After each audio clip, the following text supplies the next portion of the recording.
안녕하십니까. 클릭 이 사람의 유진수입니다. 지난 총선에서 조국 혁신당이 우리 지역에서 아주 큰 지지를 얻었는데요. 그래서 오늘 조국 대표가 감사의 마음을 안고 우리 지역 전주를 다시 찾았습니다. 인터뷰하는 시간 갖도록 하겠습니다. 안녕하세요. 예, 반갑습니다. 네, 다시 뵙게 돼서 즐겁습니다. 두 번째 만남인데 네. 조금 홀가분한 마음으로 찾아와실 것 같아요, 이번에는. 예, 뭐 홀가분하기도 하고 일단 감사한 마음이 먼저죠. 그 전북 지역에서 조국 혁신당에 대해서 아주 큰 지지를 보내주셔서 감사 인사 드리고 또 그 사이에 있었던 일, 앞으로 해야 될 일에 대해서 경청하기 위해서 왔습니다. 네, 특히 호남 지역, 우리 지역 비롯해서 광주라든지 세종 압도적인 지지가 나왔는데 네. 어떤 마음이세요? 예측했습니까? 뭐 예측은 하긴 했습니다만 이 정도로 강한 지지일지는 뭐 예측은 하지 못했고요. 호남 지역에서 이제 조국 혁신당에 대해서 아주 강력한 지지를 보내주신 것에 대해서는 저희가 보기에는 조국 혁신당이 내세웠던 슬로건, 구호, 비전 이런 문제에 대해서 큰 공감이 있었던 것 같습니다. 윤석열 정권에 대해서 이번 총선을 통해서 강한 경고를 내야 된다. 그 강한 경고를 해서 윤석열 정권의 국정 기조가 바뀌지 않으면 대한민국의 정치, 경제, 사회 모든 데서 위기가 온다라는 저희의 호소에 대해서 호남 유권자들이 다 동의를 해주신 것 같고요. 지금 말씀하셨던 세종 같은 경우는 사실 공무원 도시 아닙니까? 그렇죠. 근데 공무원이 도시에서 조국 혁신당이 1위를 했다는 것은 아주 다른 의미를 갖는다고 생각합니다.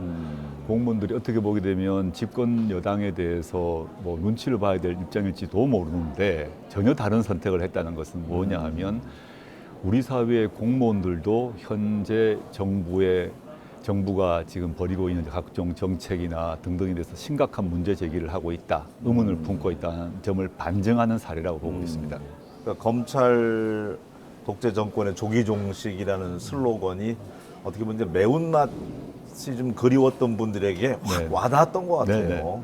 할 말을 제대로 하는구나, 네. 배두르지 않고 단호하고 직설적으로 하는구나 이런 마음을 이제 갖게 되신 것 같고, 지난 2년간 뭐 압수수색, 뭐 체포구속, 뭐 영장 발부 등등이 우리 사회가 일종의 공포 분위기가 있었거든요. 검찰권에 의한 공포 분위기가 있었는데, 그래서 많은 유권자들이 말 조심하게 되고 행동 고지 조심하게 되는 이런 참 별로 좋지 않은 현상이 있었는데 조국 혁신당이 나서서 아주 단호하게 말하고 행동하다 보니 국민들이 한편으로는 속이 시원하고 또 한편으로는 저기에 대해서는 기대할 법도 하다, 이런 마음을 가지신 게 아닌가 생각하고 있습니다. 지민 비전은 두고두고 뭐 사자성어로 남을 것 같아요. 오래도록. 예. 캠프에서 만든 말이겠지만 네. 참 잘 만들었다는 생각이 들어요. 사실 그 단어 자체를 네. 저희 당에서 만든 건 아니고요. 저희의 정책을 얘기했는데 시민들이 그것을 만들어 주신 겁니다. 그러니까 저는 그 점에서 우리나라 유권자들, 우리 국민들의 위대함이 있다고 보고요. 제가 이제 2월 13일 날 창당 선언을 할 때 전국에서는 1대1 구도를 만들어서 윤석열 정권을 정치적으로 심판하자. 그리고 조국 혁신당은 그와 별도로 비례에 있어서는 저희의 길을 가겠다라는 얘기를 2월 13일 날 밝혔는데, 네. 좀 어려운 말로 들릴 수 있는데 많은 유권자들이 시간이 좀 흐르니까 바로 그거를 지민비조라는 사자성어로 만들어서 돌리신 거예요. 저희가 먼저 만든 건 아니고, 그러면서 우리나라 유권자들이 참으로 정치적으로 유능하고 현명하시다. 저희가 많이 도움을 받았습니다. 이번에 보면 어떻습니까? 한 달 만에 창당 한 달 만에 12석, 이건 뭐 기적이라고들 다들 표현을 하던데요. 예.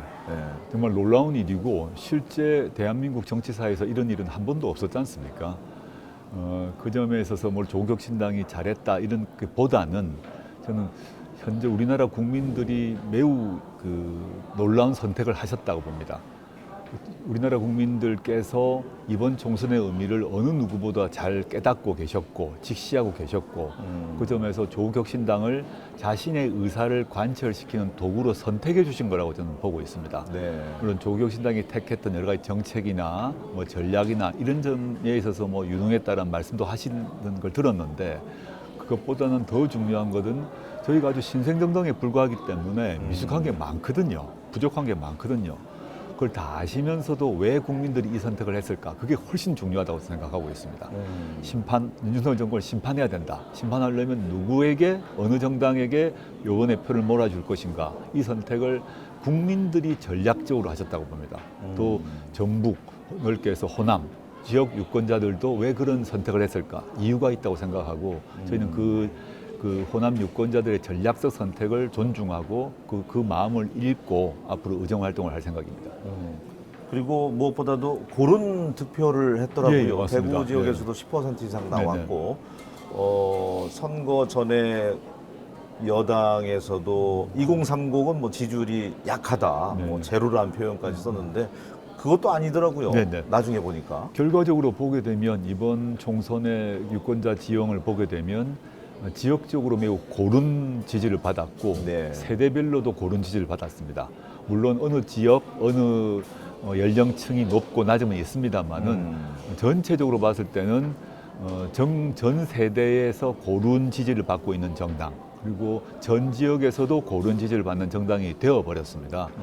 이것이 또 왜 그럴까 그 문제가 있는데, 그것도 아까 제가 답변을 드렸습니다만은 지역과 연령 관계없이 윤석열 정권에 대해서 강한 경고를 내고 국정기조를 바꾸자라는 것이 유권자들의 마음이었고, 그 유권자들의 그런 마음을 가장 잘 받아 안은 것이 조국혁신당이었다. 그래서 이런 좋은 결과가 나왔다라고 생각하고 있습니다. 네. 선거 기간 고비도 있었죠. 박은정 후보 배우자 관련해서 교체해야 되는 거 아니냐. 그럼에도 불구하고 밀고 나가셨단 예, 말이죠. 그렇습니다. 네. 그 사실은 뭐 여론에서도 많은 공격을 받았죠. 이제 박은정 후보 개인에 대해서는 하자가 없다 보니까 박은정 배우자의 그 수임권을 가지고 공격을 해 들어왔고, 근데 제가 첫째는 조사를 해 보니까 박은정 후보의 배우자가 그 문제가 된 다단계 사기 사건의 피고인만 한 그 변호를 한 게 아니라 수많은 피해자도 변론을 했더라고요. 그리고 그렇지만 이유 불문하고 국민의 눈높이에 맞지 않다라고 사과를 하고 수임을 다 철회하는 결정을 내렸습니다. 그게 첫 번째 확인을 제가 할 수 있었고, 네. 두 번째, 저는 당대표로서 어떤 결정을 했나 하면, 그런 비난이 있는데 이제 결정적 하자가 그 본인에게 있다 그런다면 다른 문제이겠으나, 본인이 아니고 배우자에게 있고 그 배우자의 그 활동이 이래저래 종합적으로 봐서는 고려할 만하다라고 네. 한다면, 본인이 아니라 그 본인의 배우자에 대한 공격으로 그 본인을 빼버리는 이런 선택은 정치적으로 곤란하다 판단했습니다. 왜냐하면 그렇게 되게 되면 후보자만이 아니라 그 후보자의 가족들을 다 터는, 저는 이건 아주 치사한 짓이라고 저는 생각하거든요. 이런 행태가 벌어질 것 같아서 네. 맨 첫 번째 제가 막아야겠다라고 결심을 하고, 후보자 및 그 배우자에게는 물론이고 저희 당원들 또 간부들에게도 이건 내가 절대 양보를 못하겠다. 손해를 본다 하더라도 이건 밀고 나가겠다라는 의사표시를 한 것입니다. 그렇군요. 지금 당원 수가 어느 정도나 되나요? 제가 이 직전에 확인했는데 네. 16만을 넘은 것 같습니다. 와. 네, 아주 놀라운 그 일이죠. 예. 펀드 네네. 했을 때도 네. 50억이 원래 목표였는데 짧은 기간에 200억 원을 훌쩍 넘었잖아요. 40분 만에 200억 돌파한 걸로 알고 있습니다. 이 당원들의 열정은 어디서 나온다고 보는지요? 저는 정말 놀라운 일 아니겠습니까? 네. 지금 16만 당원도 놀라운 일이고, 펀드 같은 경우 돈을 내는 것인데, 표를 주는 것과 마찬가지로 돈을 넣는 것은 중요한 자신의 결정 아니겠습니까? 네. 그것이 왜 그랬을까를 생각해 보게 되면, 전 이 조국혁신당이 주장하는 것, 조국혁신당이 추구하는 것에 대해서 국민 여러분들이 첫째는 속이 시원하다 이런 생각이 있었던 것 같아요. 내 말을 대신해 준다, 속이 시원하다. 그리고 저 사람들이 국회에 가게 되면 진짜 뭔가를 해내겠구나라는 기대감이 있었다고 생각합니다. 그래서 한편으로는 후원금으로, 한편으로는 표로 네. 밀어주신 게 아닌가라고 생각해서 너무 감사한 마음입니다. 특히 인터넷에 지금 돌아다니고 있는 빨간 저금통은 아주 감동이더라고요. 네네. 예. 저도 너무 고마웠고요. 그 경기도 여주의 시민이 본인이 저금통에 넣었던 걸 통째로 가져오셔서 주고 가신 겁니다. 너무 감사하고, 그런 게 이제 여러 군데에서 있었어요. 사실은 전국을 네. 돌아다닐 때마다 그렇게 주시는 분들이 계셔서 후원금 처리를 하고 이렇게 했는데, 왜 이분들이 그 돼지 저금통을 갖고 오셨을까, 그 마음을 생각해 봅니다. 보면 정말 조국혁신당에 대한 기대, 그리고 응원, 그 마음을 읽을 수 있고, 저희가 국회 개원하면 더 잘해야겠구나 이런 생각을 하고 있습니다. 어느 말씀하시는 거 보니까 갤럽 조사에 보니까 의정 활동 가장 기대되는 당선자 1위를 차지하셨더라고요. 예, 보았습니다. 예. 네. 너무 감사한 마음이고요. 뭐 신생정당의 대표이기도 하고 또 스스로도 그 신참 정치인 아니겠습니까? 근데 많은 국민들이 저에 대한 기대가 높다는 것을 인식하고 있고 어깨가 무겁습니다. 그래서 더 열심히 그 기대에 어긋나지 않도록 열심히 하려고 또 매일매일 마음 먹고 있습니다. 네. 요즘 이제 만나는 언론마다 자주 묻는 질문이 이제 교섭단체 예, 20석인데 예. 12석이잖아요, 지금. 네네, 그렇습니다. 8석이 더 필요한데요. 네. 두 가지 측면이 있습니다. 하나는 제도를 개선해서 교섭단체의 의석수를 낮추는 게 있습니다. 그거는 뭐 저희 당만이 아니라 민주당에서도 김민석, 홍익표, 박지원 이런 분들은 그렇게 낮추는 게 정치개혁이다라고 말씀하신 바 있습니다. 근데 민주당 차원에서는 공식적으로 그 입장은 당론으로 채택하지 않은 것으로 알고 있고 근데 이거는 저희가 마음대로 할 수 있는 게 아니지 않습니까? 네. 민주당이 일당이기 때문에 민주당에서 정치개혁 차원에서 약속했던 그것을 이번에 실현할 것인지 말 것인지는 민주당이 먼저 의사표시를 아마 해야 될 것 같고요. 네. 두 번째는 그 민주당의 의사표시와 관계없이 저희는 원내교섭단체가 되면 여러모로 유리한 게 많고 활동력이 높아집니다. 그래서 그걸 추구를 해야 되는데 그렇다고 해서 저희가 막무가내로 아무 사람이나 빼와서 이렇게 할 생각은 없습니다. 시간을 좀 두고 천천히 이루어지더라도 차근차근 하면서 조국혁신당의 그 가치와 비전을 흐트르지 않는 그걸 전제로 해서 연대 작업들을 할 생각입니다. 서두르지 않겠다. 네네. 무엇보다도 이제 민주당에서 뭐 선거 전에 이야기했던 것처럼 교섭단체 네. 숫자를 좀 인하해주면 제도 개선이 훨씬 쉽겠죠. 그럼 너무 감사한 마음이고요. 네. 전북 이제 찾기 전에 최상병 모교까지 방문하셨더라고요. 예.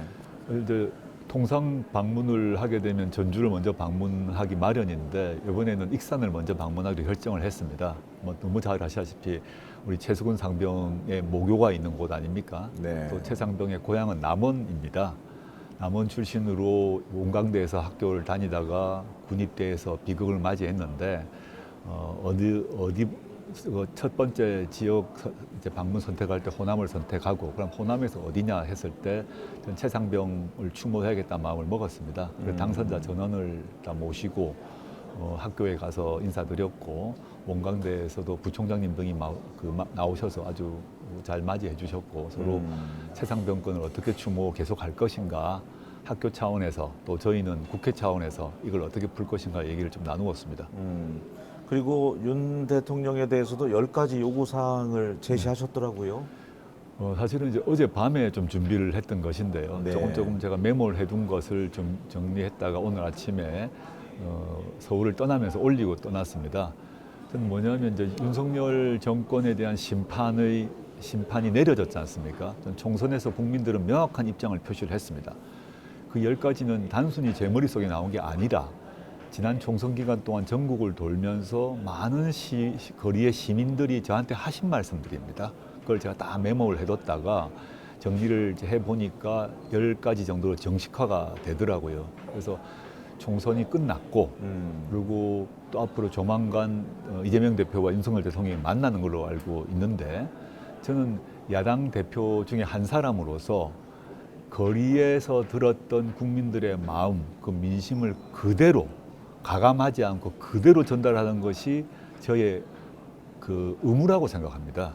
그래서 그 10가지 해보게 되면 좀 조심스러운 부분도 있습니다만은 네. 저는 그걸 가리지 않고 국민들이 하신 말씀을 그대로 드러내야 된다라는 것이 저의 업무라고 책무라고 생각했기 때문에 10가지를 정식화해서 공개적으로 글을 썼고 이것을 윤석열 대통령 및 국민의힘에서 받아들여야 한다고 저는 생각합니다. 네.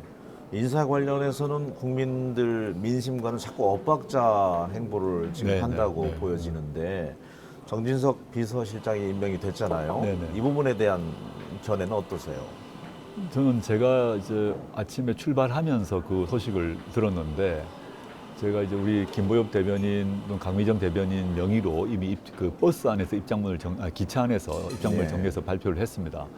거기 상세한 문화는 거기 보시면 될 것 같은데 정진석이라는 정치인이 했던 지금까지의 발언과 행동을 보았을 때 이것은 4월 총선에서 확인된 민심과는 반대된다. 그런 반대되는 인선이라고 생각하고 있습니다. 안타깝다. 이미 뭐 윤석열 대통령이 비서실장 인선을 철회하진 않겠지만 당장 정진석 비서실장 본인이 사실은 윤석열 정권의 지난 2년간의 실정에 책임 있는 사람이라고 생각하기 때문에 지금 비서실장 본인부터 대국민 사과를 해야 될 것이다. 그리고 본인이 했던 여러 가지 말들에 대한 반성을 하고 윤석열 대통령을 제대로 모셔야 될 것이다 생각합니다. 지역구에서조차도 어떻게 보면 이제 국민들이 평가를 내려서 낙선을 시켰는데 오히려 이제 상을 준 셈이 글쎄 되어버렸잖아요. 정말 이건 뭐 윤 대통령과 사적 관계가 긴밀하다는 건 알고 있습니다만은 두 가지인 거죠. 지금 말씀하셨듯이 지역구에서도 심판을 받았고요. 네. 정진석 비서실장은 지역구에서 심판을 받았고 또 정진석 실장이 책임이 있는 윤석열 정권은 전국 차원에서 심판을 받았습니다. 그런데 그 사람을 다시 대통령을 핵심적으로 보좌하는 사람을 맡긴다. 그 말은 국정 운영의 함장으로 좀 맡기는 역할이거든요. 네. 이게 어떻게 이 윤석열 호를 끌고 갈지 매우 걱정이 됩니다. 씁쓸하다. 네, 예. 그렇습니다. 조국혁신당의 1호 법안은 어쨌든 한동훈 특검법이고 예, 예. 익히 알려졌기 때문에 네네네. 2호 법안은 이제 민생 관련돼서 네, 그렇습니다. 너무 고물가에 지금 예, 너무나도 어려운 서민 경제가 네. 너무 어렵다고 하잖아요. 네네. 예, 어떻습니까? 그 1호 법안은 이미 저희가 뭐 공언했다시피 한동훈 예. 특검법이고 그 법안 내용은 이미 만들어져 있어서 개원을 하게 되면 발의하고 그다음 통과는 민주당과 협의해서 통과를 해야 될 것이고요. 2호 법안, 3호 법안 같은 경우 뭐 쭉 법안들이 이어질 것인데 민생 쪽을 지금 저희가 점검을 하고 있습니다. 말씀하셨다시피 고물가 말할 것도 없고 환율도 지금 엄청나게 높은 상태거든요. 그래서 지금 코로나19 시기보다 민생 상태가 안 좋다고 대부분 현장에서 얘기를 하고 있습니다. 네. 이 문제를 어떻게 풀 것인가 가지고 저희가 민생 관련 법안을 여러 개를 준비 중인데 지금 하나하나 상세히 말씀드릴 수는 없을 것 같고 개원이 되면 그때 그 중에서 가장 시급한 것을 먼저 앞세울 생각입니다. 그리고 이번 총선 준비하시면서도 가장 많이 들었던 이야기일 것 같아요. 지역구도 이제 후보를 내야 될 것이다. 예. 앞으로 뭐 큰 구상에는 들어 있을 거라고 생각이 됩니다. 워낙 짧은 시간에 창당을 네. 해서 총선을 치렀기 때문에 어떻게 생각하시는지요? 그렇게 되면 이제 앞으로 이제 민주당과 자연스럽게 이제 경쟁 체제가 될 텐데. 네. 네. 뭐 제가 선거 과정에서 그런 얘기 그렇게 내라 뭐 하는 건의도 많이 받고 조언도 많이 받았는데 저희가 예. 이제 그런 선택을 하지 않았고요. 지금 근데 당장은 저희가 22대 국회에서 성과를 내는데 총 집중을 하고 있기 때문에 향후 선거는 시간이 좀 많이 남았지 않습니까? 그래서 다가올 선거에 대한 지금 뭐 논의라거나 전략을 짠다거나 이런 작업을 하지 않고 있습니다. 그때 봐서 저희가 어떤 식의 선택을 하는 것이 옳을지는 그 시점에 가장 국민들의 마음에 부합하는 그런 선택을 하고자 합니다. 네. 오늘 이제 인터뷰 이 자리에 오시기 전에 이제 김관영 도지사하고도 만남을 예. 가졌잖아요. 예. 어떤 말씀 주고받으셨는지도 궁금합니다. 당장은 지금 우리 전북도에 현안들이 있지 않겠습니까? 뭐 여러 가지 현안이 있는데 이제 전북특별자치도법 문제라거나 새만금 문제라거나 이런 여러 가지 문제가 있어서 전북도와 조국혁신당이 어떻게 협력할 것인가 이런 논의를 했고요. 또 김관영 지사님하고 저하고는 또 사적인 인연이 좀 있어서 그분이 또 국회의원도 하셨지 않습니까? 그래서 그 국회 운영과 활동에 있어서 이런 게 했으면 좋겠다라는 좋은 또 팁도 주셔가지고 아주 감사한 마음이었습니다. 우리나라 무엇보다도 이제 지방 분권에 대한 염원이 네. 가장 크거든요. 그렇죠. 예. 모든 게 다 인프라라든지 젊은층도 다 일자리를 찾아서 수도권과 네, 서울로 예. 모여들고 있기 때문에 어떻게 보면 이제 이 균형 차원에서는 비정상적인 네. 그런 상황인데 그 부분에 대한 생각은 어떠신지요? 지방 분권에 대해서. 저희 조국혁신당의 핵심적 그 정책이 지방 분권 강화, 균형 발전이라고 생각을 하고요. 그게 이제 전북이란 지역을 빼고 얘기를 하더라도 저는 그 노무현 정부, 문재인 정부에 이어지는 지방 분권 강화의 흐름이 있지 않습니까? 그게 문재인 정부 말기에는 메가시티란 전략으로 그 정립되었는데 윤석열 정권 들어서고 난 뒤에 메가시티 전략이 다 포기되어 버렸습니다. 그래서 메가시티 전략을 부활해야 된다. 그래야 지방이 몇 군데 지역이 뭉쳐야 산다고 저는 보고 있습니다. 안 그러면 수도권에 이길 수가 없죠. 그리고 두 번째는 지방 분권을 하는 것은 반드시 돈이 필요한데 지금의 현재 그 지방 분권, 즉 지역 균형 발전을 위한 특별 회계가 있는데 그 예산이 뭐 10년 이상 정체 상태입니다. 예산 전체는 증가하는데 지역 균형을 위한 특별회계는 증가하지 않고 있기 때문에 오히려 그 총량에 비하게 되면 감소한 상황이기 때문에 네. 전 국회에 들어가게 되면 그 지역 균형 발전을 위한 특별회계를 전체 총 예산의 증가 속도에 비례해서 늘려야 된다. 그래야 지역에 돈이 내려오죠. 그걸 주장할 생각이고요. 그다음에 전북과 관련해 보게 되면 전북의 네. 경우는 전북특별자치도법이 통과되어서 이미 실시되고 있는데 올해 원년이죠. 그렇죠. 네. 그 자체 아주 좋은 일이라고 생각하고 네.